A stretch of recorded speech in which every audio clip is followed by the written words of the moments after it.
சகோதரர் விஜய் வந்து அந்த முதலமைச்சர் நாற்காலில் உட்காரக்கூடாது. அதுக்கு வந்து எல்லா யுக்திகளையும் கையாண்டாங்க. அவங்ககிட்ட அந்த நம்பர்ஸ் மாத்திரம் எம்எல்ஏ எண்ணிக்கைங்கிற அந்த நம்பர்ஸ் மாத்திரம் இல்ல. இருந்திருந்தானா அவங்க ஹுக் ஆர் குரூக் ஏதாவது ஒரு குறுக்கு வழியில இன்னைக்கு முதலமைச்சர் நாற்காலில் சகோதரர் விஜய் உட்காராம பண்ணிருப்பாங்க. யாரோட மாஸ்டர் பிளான் சார் அது? ஆக்சுவலி விஜய் அந்த பவர் சென்டர்னு சொல்றேன் இல்லையா, அதுல இருக்கிற முக்கியமான நபர். அவருக்கு என்னன்னா ஒரு மிகப்பெரிய ஒரு ஈகோ இஷ்யூ அது.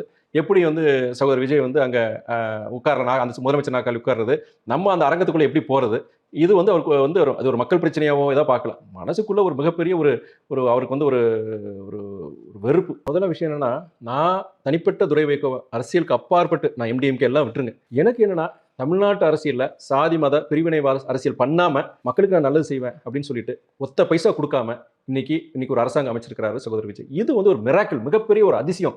நீங்க இந்த மாதிரி ஜனங்களுக்கு காசு கொடுக்காம ஜெயிக்க முடியுமா? ஒரு எம்எல்ஏனா இன்னைக்கு வந்து குறைஞ்சபட்சம் 15 கோடி 20 கோடி செலவு பண்ணணும். எம்பினா இத்தனை கோடி செலவு பண்ணணும். பஞ்சாயத்து பிரசிடென்ட்னா குறைஞ்சபட்சம் 1 கோடி 2 கோடி செலவு பண்ணணும். தமிழ்நாடு அரசியலை பொறுத்த வரைக்கும் கடந்த 15 வருஷம் 20 வருஷமா வந்து ரொம்ப மோசமாயிட்டு போயிருச்சு. அதாவது பணம் இல்லாம நம்ம அரசியல் பண்ண முடியாங்கிறது.